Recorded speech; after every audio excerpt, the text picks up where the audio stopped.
Salatullah salamu Rasulillah wa ala alihi wa sahbihi wa mawalah wa la hawla wa la quwata illa billahi wa ba'du.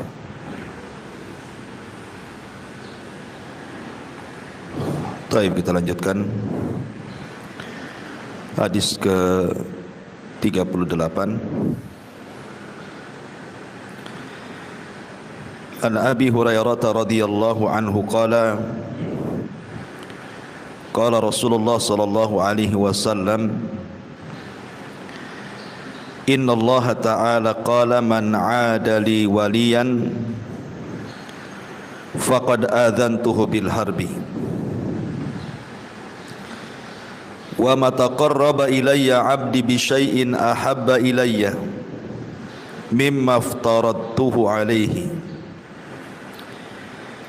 wa la yazalu 'abdi yataqarrabu ilayya bin nawafil hatta uhibbahu fa idza ahbabtuhu kuntu sam'ahu alladhi yasma'u bih wa basarahu alladhi yubsiru bih wa yadahu allati yabtishu biha wa rijlahu allati yamshi biha wa la in sa'alani la u'tiyanna wa la in ista'adhani la u'idhanna. Rawahul Bukhari.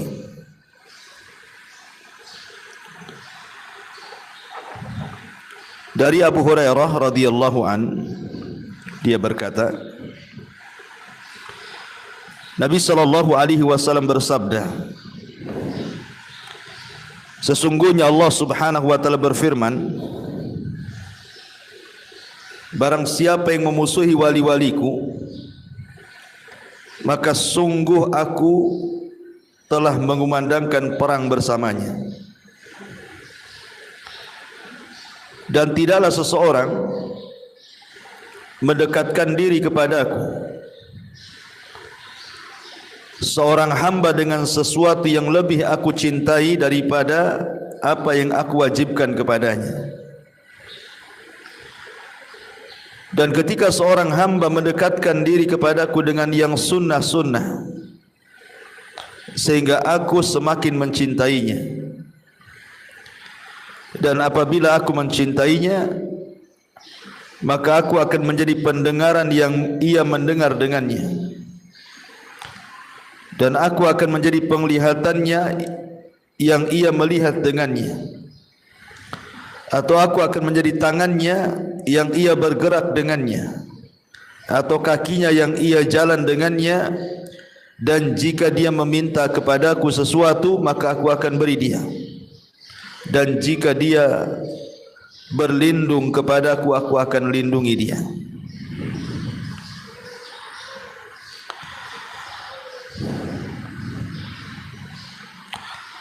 Taib, masyiral muslimat yang dimuliakan Allah Subhanahu wa taala. Hadis ini, hadis ke-38 ini adalah hadis qudsi.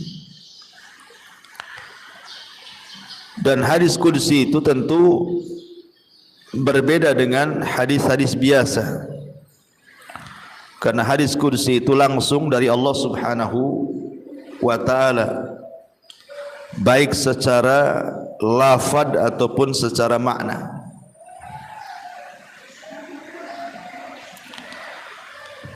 Tapi walaupun demikian, tentu hadis qudsi tidak lebih tinggi kedudukannya dibandingkan Al-Quran. Tetap Al-Quran lebih tinggi, baru kemudian hadis Nabi sallallahu alaihi wasallam. Di sini Nabi sallallahu alaihi wasallam ingin menjelaskan kepada kita tentang wali-wali Allah Subhanahu wa taala. Inna Allah ta'ala qala man 'ada li waliyan, siapa yang memusuhi wali-waliku. Siapa wali Allah di sini? Disebutkan dalam surah Yunus ayat 62-63. Ala inna awliya Allah la khawfun alaihim walahum yahzanun alladzina amanu wa kanu yattaqun. Sesungguhnya wali-wali Allah itu la khaufun alaihim, mereka tidak diberikan rasa takut dan mereka juga tidak bersedih hati. Tetapi wali-wali Allah adalah orang-orang yang beriman dan mereka bertakwa. Berarti dari sini kata Syekhul Islam Ibn Taimiyah rahimahullahu taala, syarat menjadi wali Allah dua.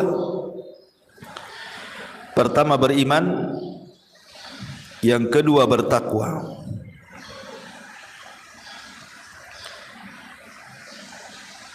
Lah orang-orang yang beriman dan bertakwa ini jangan dimusuhi.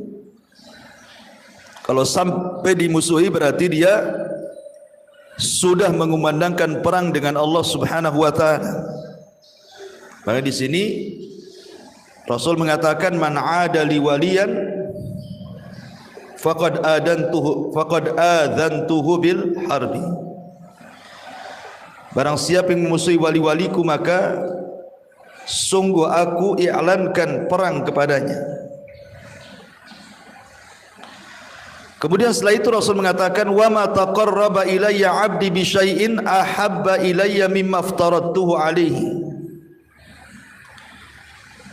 Dan tidaklah seorang hambaku mendekatkan diri kepadaku dengan sesuatu yang lebih aku cintai daripada dia melakukan apa yang aku wajibkan kepadanya. Dari sini menunjukkan bahwa yang pertama dilakukan seorang wali Allah adalah melaksanakan kewajiban. Seperti salat wajib, puasa wajib, zakat wajib, haji dan begitu seterusnya. Baru setelah itu berpindah kepada yang sunnah. Wala yazalu abdi yataqarrabu bin nawafil hatta uhibbahu. Setelah dia melaksanakan yang wajib-wajib, kemudian dia pindah kepada yang sunnah. Kata Nabi SAW di sini, ketika seorang hamba mendekatkan diri kepadaku dengan yang sunnah-sunnah, hatta uhibbahu, sehingga dia mendapatkan kecintaan Allah. Hatta uhibbahu, sampai aku, kata Allah, lebih mencintainya. Dan kalau Allah Subhanahu wa taala sudah mencintai hamba ini, karena bukan hanya melaksanakan yang wajib tapi juga yang sunnah, apa balasannya? Fa idza ahbabtuhu, kalau aku, kata Allah, sudah cinta dengan hambaku ini, kuntu sam'ahu alladhi yasma'u bi, maka aku akan menjadi pendengarannya, penglihatannya, tangannya, kakinya, dan apapun yang ia minta akan diberi, dan apapun yang ia minta perlindungan pasti akan dilindungi.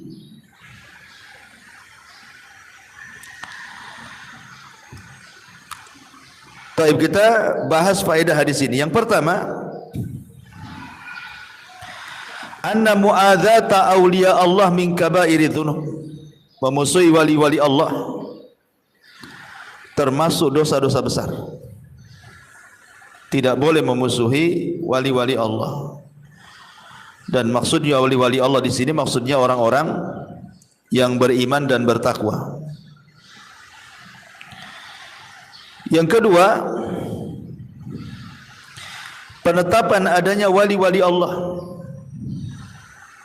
bahwa memang di sana ada wali-wali Allah Subhanahu wa taala. Tetapi yang dimaksud wali-wali di sini bukan yang dipahami orang-orang awam. Wali itu harus punya khawariqul ada, harus punya keanehan-keanehan yang dimiliki, yang tidak dimiliki orang, bukan itu. Karena para sahabat juga, mereka tidak semua diceritakan kepada kita punya keanehan. Bahkan yang Di luar para sahabat seperti tabi'in ada juga yang diceritakan keanehannya. Tapi apakah kemudian kedudukan sahabat jatuh gara-gara tidak memiliki keanehan? Tidak.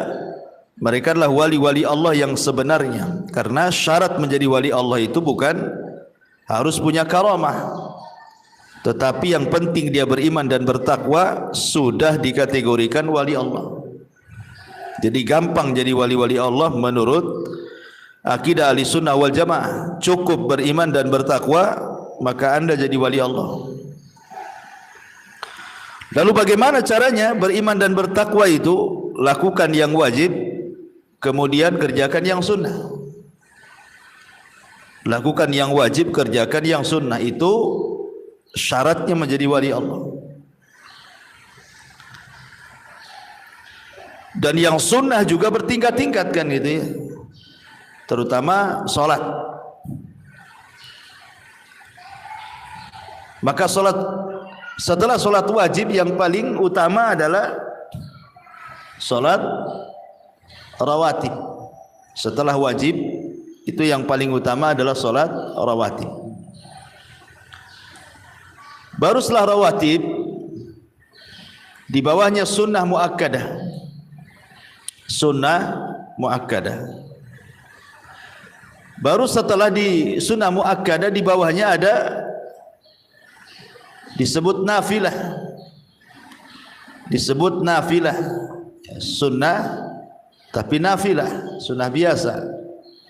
Bisa ditinggalkan, bisa dilaksanakan. Jadi sunnah saja bertingkat-tingkat gitu ya. Seperti umpamanya solat wajib, kemudian di bawahnya solat sunnah rawatib. Solat sunnah rawatib itu maksudnya yang 12 rakaat itu namanya rawatib. Kenapa? Karena semakin dekat dengan yang wajib, maka posisinya lebih utama dibandingkan yang lainnya. Kemudian baru sunnah muakkadah. Sunnah muakkadah itu seperti witir. Rasul tidak pernah meninggalkan witir kan itu ya. Itu disebut muakkadah, sunnah muakkadah. Baru sunnah biasa yang Rasul kadang melakukan, kadang tidak melakukan. Artinya dalam sholat sunnah saja bertingkat-tingkat tuh. Mana yang lebih afdol, mana yang di bawahnya, afdol saja.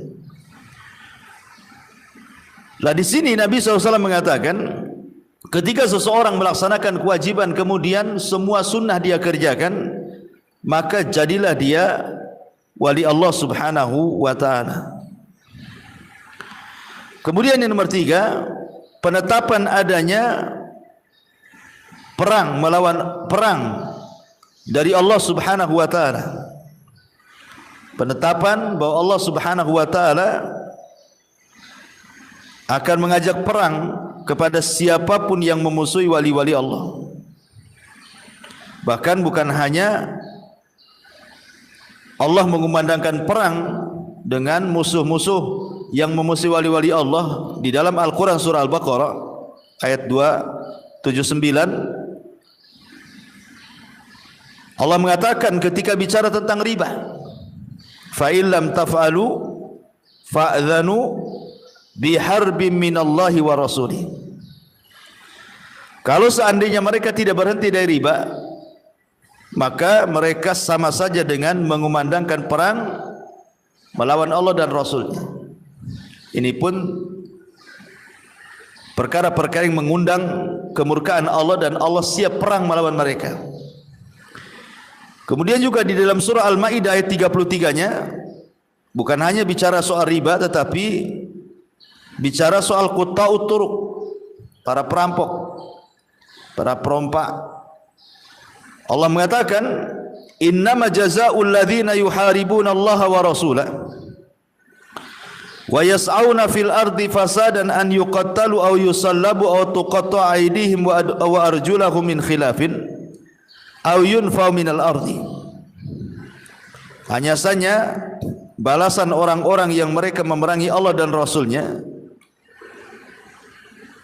dan berusaha merusak bumi untuk dibunuh, disalib atau dipotong tangan dan kakinya secara silang atau dijauhkan dari bumi, diasingkan. Artinya ini juga orang-orang yang mengumandangkan perang melawan Allah, para perompak, para perampok itu ya. Jadi yang pertama, orang-orang yang memusuhi wali-wali Allah, maka mereka sedang mengumandangkan perang melawan Allah. Yang kedua, orang-orang yang makan riba, mereka sedang mengumandangkan perang melawan Allah. Yang ketiga, para perompak, itu sedang mengumandangkan perang juga dengan Allah Subhanahu wa taala. Kemudian juga faedah yang keempat, itsbatu mahabbatillah. Penetapan adanya sifat mahabbah, kecintaan Allah. Jadi Allah itu disifati dengan sifat mahabbah, cinta. Dan Allah kalau sudah cinta dengan hambanya, apa yang terjadi? Allah memanggil malaikat Jibril dan mengatakan, ya Jibril, inni uhibbu fulanan fa'ahibbahu. Wahai Jibril, aku suka dengan si fulan, tolong cintai si fulan. Maka Jibril pun akan berteriak kepada seluruh malaikatnya, wahai malaikat-malaikat Allah, Allah sudah cinta dengan si fulan, kalian semua harus cinta dengan si fulan. Maka seluruh malaikat mencintai si fulan karena kecintaan Allah kepada si fulan. Ketika semua malaikat cinta kepada si fulan, maka Allah Subhanahu wa taala akan tanamkan kecintaan kepada hamba-hamba Allah dari kalangan manusia kepada si fulan. Artinya bahwa kalau Allah sudah mencintai seorang hamba, maka makhluk yang ada di langit dan yang ada di bumi ikut mencintainya karena kecintaan Allah kepadanya. Itulah dahsyatnya kalau Allah sudah mencintai kita. Maka Jibril, kemudian semua malaikat akan mencintai kita, termasuk juga seluruh manusia akan ditanamkan kecintaan kepada kita. Lalu apa fungsinya malaikat cinta dengan kita, kemudian manusia juga cinta dengan kita? Ya, kalau malaikat sudah jelas, mereka yang mencatat amal perbuatan kita. Kalau dia cinta dengan kita kan tentu akan mencatat yang baik-baik. Yang mencabut nyawa kita aja malaikat, tentu akan mencabut dengan cara yang baik. Lalu apa manfaat manusia cinta dengan kita? Karena pujian manusia itu bisa saja menyebabkan kita masuk surga. Sebagaimana hadis Nabi SAW ketika lewat sebuah jenazah, kemudian manusia memujinya, kemudian Rasul mengatakan wajabat lahul jannah. Karena manusia banyak memujinya, maka jenazah itu dipastikan masuk surga. Ya. Jadi fungsi kenapa kecintaan manusia kepada kita juga terkadang menjadikan penyebab kita masuk surga, menunjukkan bahwa kecintaan manusia kepada kita karena Allah telah mencintai kita. Jadi kecintaan manusia kepada kita itu karena kita melakukan hal-hal yang menyebabkan Allah cinta dengan kita. Nah, ini disebut itsbat mahabbatillah, penetapan adanya sifat cinta kepada Allah. Kemudian yang nomor 5, annal a'mal as-salihah, bahwa amal saleh itu yang mendekatkan diri kepada Allah Subhanahu wa taala. Kemudian juga wal insan yash'uru hadza bi nafsihi idza qama bi ibadatillah 'ala al-wajhil akmal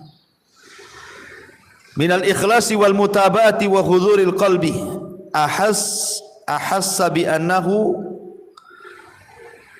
qaruba min Allah azza wa jalla wa hadha la yudrikuhu illa al-muqifun. Jadi manusia ini terkadang merasakan kedekatan diri kepada Allah Subhanahu wa taala kalau betul-betul dia melaksanakan ibadah dengan sebetul-betul ibadah, dengan mempraktikkan keikhlasan dan mencontoh Nabi sallallahu alaihi wasallam.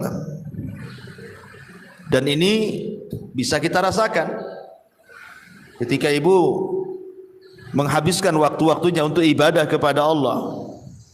Umpamanya satu hari mungkin ibu habiskan waktu itu untuk sholat malam, tahajud, duha, dan begitu seterusnya kan.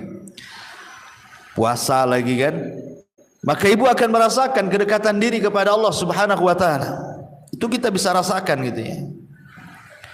Kenapa bisa rasakan? Karena ketika Allah Subhanahu wa taala sudah mencintai hambanya karena dia banyak melakukan perbuatan sunnah, maka Allah akan jadi pandangan kita, penglihatan kita, tangan kita dan kaki kita. Kita bisa merasakan kedekatan kita dengan Allah Subhanahu wa taala, itu maksudnya. Bukan berarti Allah masuk ke badan kita, dia jadi mata kita, telinga kita, bukan. Ya, bukan seperti keyakinan orang Nasrani Allah bersatu dengan Isa, bukan itu maksudnya. Maksudnya Allah akan menjadi pendengaran itu, Allah mengawasi kita, Allah melihat kita, Allah membimbing kita, Allah menjaga kita, Allah memuliakan kita, gitu maksudnya. Jadi kalau kita sudah melaksanakan kewajiban kemudian diikuti dengan yang sunnah-sunnah dan berbagai macam sunnah, maka akan terasa kedekatan kita dengan Allah dengan bertambahnya iman, ya, dan semakin rajin lagi mendekatkan diri kepada Allah, dan itu bisa kita rasakan. Sebagaimana juga turunnya iman dengan maksiat itu bisa dirasakan.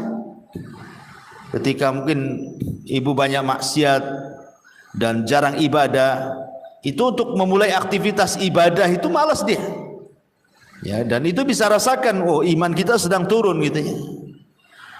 Ini perlu dipahami hadis ini. Kemudian yang nomor 6,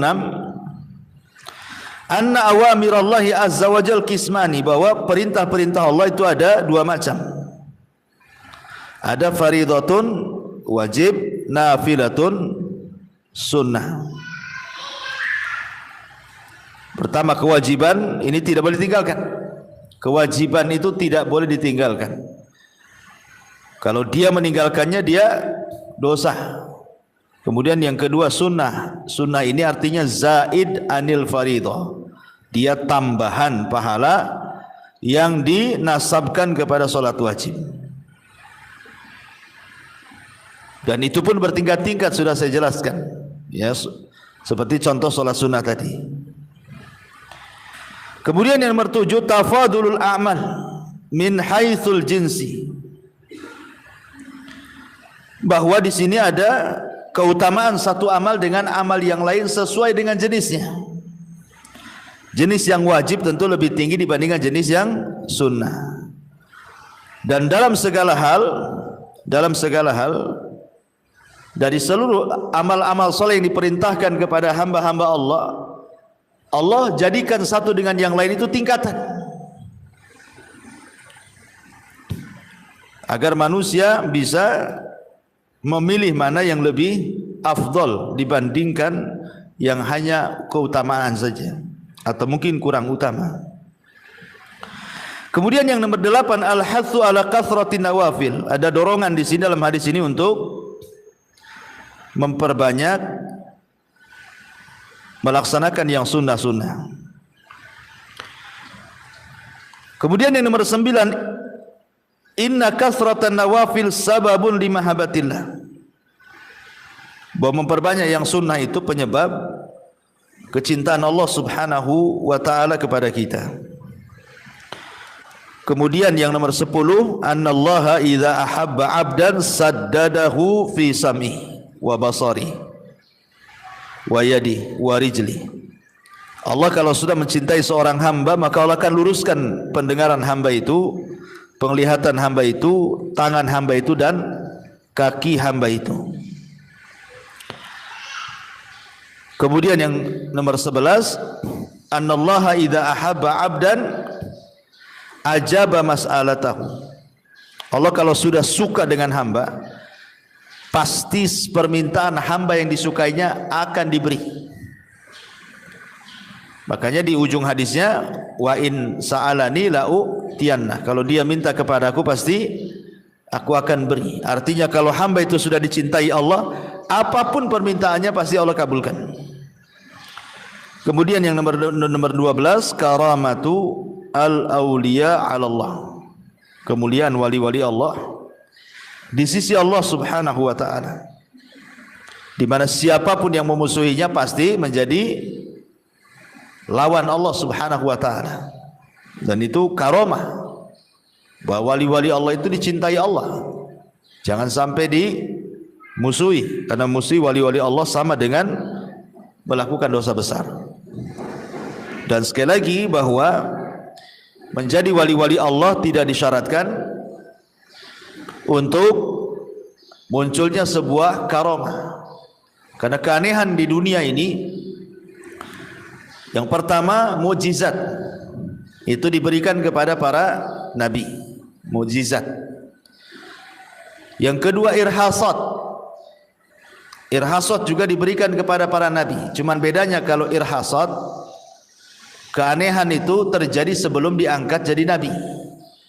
Tapi kalau sudah diangkat jadi nabi, keanehannya disebut mukjizat namanya. Contoh umpamanya irhasat, di zaman Nabi SAW terjadinya perang gajah dan Allah menangkan dengan cara diutusnya burung ababil 50 hari sebelum lahirnya Nabi. Itu disebut irhasat namanya, ya. Ataupun umpamanya kelahiran Nabi SAW yang mengeluarkan cahaya yang menerangi bumi Persia dan Romawi, itu disebut irhasat namanya. Karena ini Nabi masih bayi, masih belum diangkat jadi Nabi kan. Ataupun sebelum diangkat jadi Nabi, Rasul lewat di sebuah tempat batu dan juga pepohonan mengucapkan salam. Nah ini disebut irhasat. Tapi kalau sudah jadi Nabi atau jadi Rasul, maka berubah keanehan dari irhasat menjadi mukjizat. Ini keanehan bagi para nabi. Kemudian yang ketiga ada namanya karamah, dan yang keempat ada namanya maunah. Ada karamah, ada maunah, ya. Apa bedanya karamah dengan maunah ini? Sebenarnya kurang lebih saja. Cuman karamah ini biasanya diberikan kepada wali-wali Allah yang beriman dan bertakwa, artinya betul-betul wali gitu ya. Betul-betul ibadahnya luar biasa kepada Allah Azza wa Jalla. Maka terkadang Allah akan berikan karamahnya. Seperti contohnya di zaman Rasul, ada seorang sahabat namanya siapa itu? Dari kabilah Daus, Tufail ibn Amr ad-Dausi. Tufail ibn Amr ad-Dausi.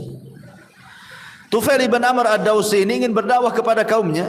Akhirnya kemudian dia datang kepada Rasulullah, karena ketika dia berdakwah pertama kali tidak ada yang masuk Islam. Kemudian dia mengeluh kepada Nabi, kaumku sudah kudakwai wahai Rasul, tapi tidak ada juga yang masuk Islam. Kemudian kata Tufail, ya Rasulullah, berikanlah tanda kuasa Allah kepada aku. Maka Rasul mengatakan, idhab, pergi, nanti tanda itu akan menyusulmu. Maka Tufail pun berangkat pergi menuju Daus. Di tengah jalan tiba-tiba muncul cahaya di dahinya. Muncul cahaya di dahinya. Akhirnya dia mengatakan, ya Rabb, jangan sampai kau letakkan cahaya itu di dahiku, akan membuat fitnah manusia. Akhirnya kemudian Allah pindahkan cahaya di tangannya. Kemudian Tufail mengatakan, jangan kau letakkan di tanganku ya Rabb, ini akan menjadi fitnah bagi manusia. Maka Allah letakkan di mulutnya. Jadi kalau ngomong tuh berkilau-kilau tuh, ya. Bukan karena giginya yang putih, bukan, ada cahayanya gitu ya. Lah sebab itulah kaum Daus banyak masuk Islam. Salah satunya Abu Hurairah masuk Islam di tangan Tufail ibn Amr ad-Dausi. Satu Daus masuk Islam semua. Artinya di sini Tufail diberikan karamah berupa cahaya kan gitu ya. Nah itu disebut karamah namanya. Disebut karamah. Adapun maunah, maunah itu ya orang biasa kayak kita gini kan, orang biasa. Ya orang biasa tapi soleh gitu ya. Tetap melaksanakan kewajiban Allah Azza wa Jalla dan sunnah-sunnahnya. Dan maunah ini biasanya pertolongan Allah di waktu-waktu tertentu, seperti ada kebakaran hebat ya. Tapi harusnya rumah ibu tuh kebakaran, ibu ada di dalam situ. Tapi ketika api sudah membakar rumah tetangga, tahu-tahu padam, nggak sampai ke rumah kita dan kita selamat di situ. Itu namanya maunah, pertolongan.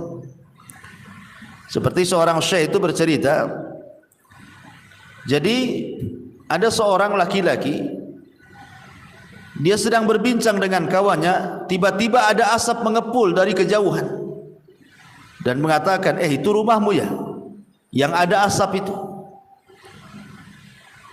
Kata dia, tidak, itu bukan rumahku.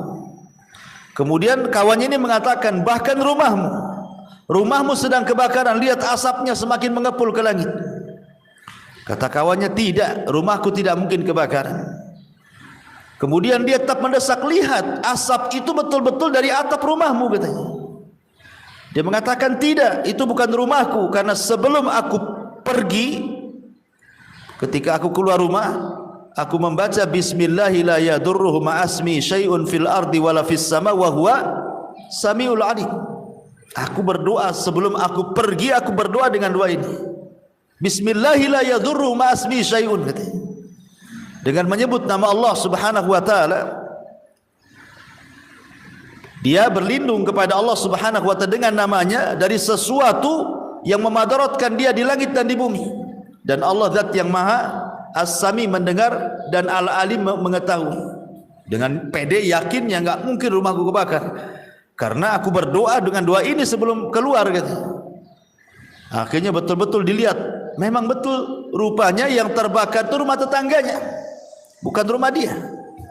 Ya.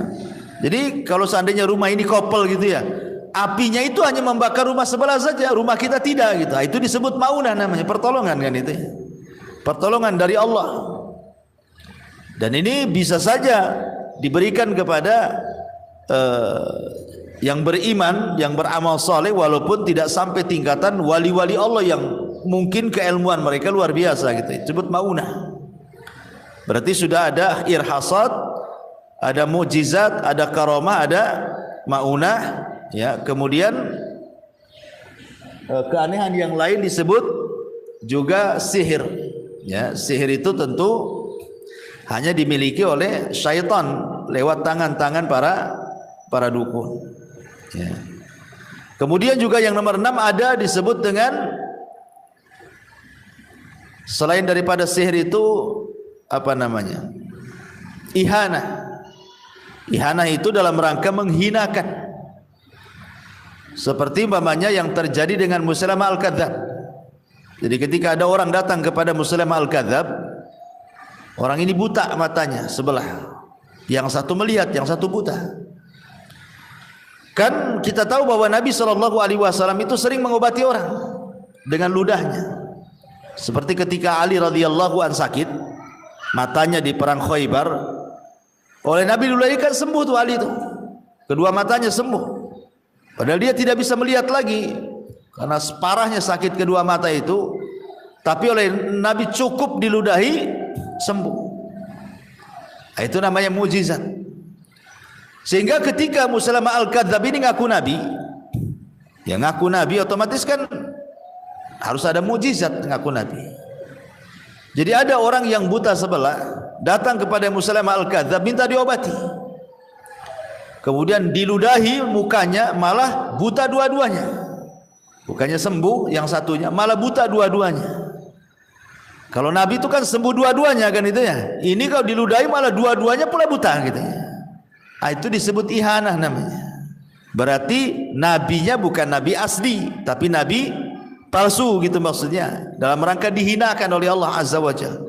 Berarti ini nabi KW gitu ya, nabi abal-abal, nabi ya nabi enggak jelas, Musailamah al-Kadzdzab. Itu disebut ihanah, keanehan dalam rangka menghinakan juga kan. Karena aneh diludahi kok bisa buta matanya gitu ya. Ludahnya tuh racun apa itu kok bisa orang diludahi bisa buta, kan berarti berbisa tuh ludahnya. Ludah kita aja yang belum tentu kan membutakan orang, tapi ludahnya Musailamah al-Kadzdzab ini bukannya menyembuhkan malah membutakan. Iya, Allah hendak menghinakan bahwa dia bukan seorang nabi. Itu disebut ihanah namanya. Ya, ihanah, irhasat, mukjizat, karamah, maunah, sihir, dan al-ihanah. Itulah keanehan-keanehan yang terjadi di bumi. Lah, wali-wali Allah Subhanahu wa taala terkadang Allah berikan karamah. Tapi bukan berarti ketika tidak memiliki karamah tidak bisa jadi wali Allah, bukan seperti itu. Karena banyak para sahabat tidak disebutkan karamahnya gitu kan, tapi mereka wali-wali Allah tingkat tinggi juga kan gitu. Tapi para tabi'in juga banyak kisah-kisah mereka diberikan karamah, bukan berarti tabi'in lebih hebat dibandingkan para sahabat karena mereka tidak punya karamah, tidak, bukan itu barometer bahwa orang itu lebih tinggi derajatnya dibandingkan yang lain dengan karamahnya. Sebab kalau itu yang jadi patokan, maka disinilah yang kemudian salah paham atau salah arti masyarakat ketika memahami masalah wali. Jadi disebut wali itu kalau punya karamah. Lah dari definisi inilah kemudian banyak digunakan oleh dukun-dukun dan setan-setan yang berkedok dukun, seolah-olah mereka punya keanehan padahal sihir, kemudian mengaku orang pintar dengan berkedok kiai, kemudian akhirnya disangka ulama, disangka ajengan, disangka orang beragama. Kenapa? Punya karamah, padahal di sebalik itu dunia perdukunan. Nah, itu jadi masalah jadinya. Makanya hadis ini membantah, hadis ini sebenarnya membantah mereka bahwa menjadi wali Allah itu simpel. Tidak ada yang sulit. Siapapun bisa. Tidak ada kriteria khusus. Yang penting jalankan kewajiban. Setelah menjalankan kewajiban, cintai yang sunnah-sunnah. Itu sudah syarat mutlak jadi wali Allah tuh. Beriman dan bertakwa dengan cara apa? Jalankan kewajiban, ikuti kewajiban dengan sunnah-sunnah, jadilah ibu wali Allah. Selesai, jadi wali Allah tuh. Laksanakan dua perkara, wajib, sunnah, jadi wali Allah. Sebab kalau seandainya orang-orang yang mengaku wali-wali Allah itu kemudian mereka jauh dari kewajiban dan juga dari sunnah-sunnah Nabi SAW, kita katakan bukan wali Allah itu. Seperti perkataan Imam Syafi'i rahimahullahu ta'ala yang menukil perkataan Al-Laits, seorang imam dari ulama Mesir kondang di zamannya. Al-Laits itu dinukilkan perkataannya oleh Imam Syafi'i. Kata Imam Syafi'i rahimahullahu ta'ala, kalau engkau melihat seseorang berpenampilan agama, kok dia bisa terbang ke langit atau bisa berjalan di air, timbanglah amalannya. Kalau amalannya mencocoki Al-Quran dan Sunnah, berarti wali Allah. Tapi kalau amalannya tidak mencocoki Al-Quran dan Sunnah, ketahuilah itu wali setan. Wali juga, tapi wali setan, ya, bukan wali Allah subhanahu wa ta'ala. Nah, ini diantara penjelasan hadis tentang hadis ke-38. Wallahu a'lam. Ya, saya kira cukup sampai di sini. Silakan kalau ada yang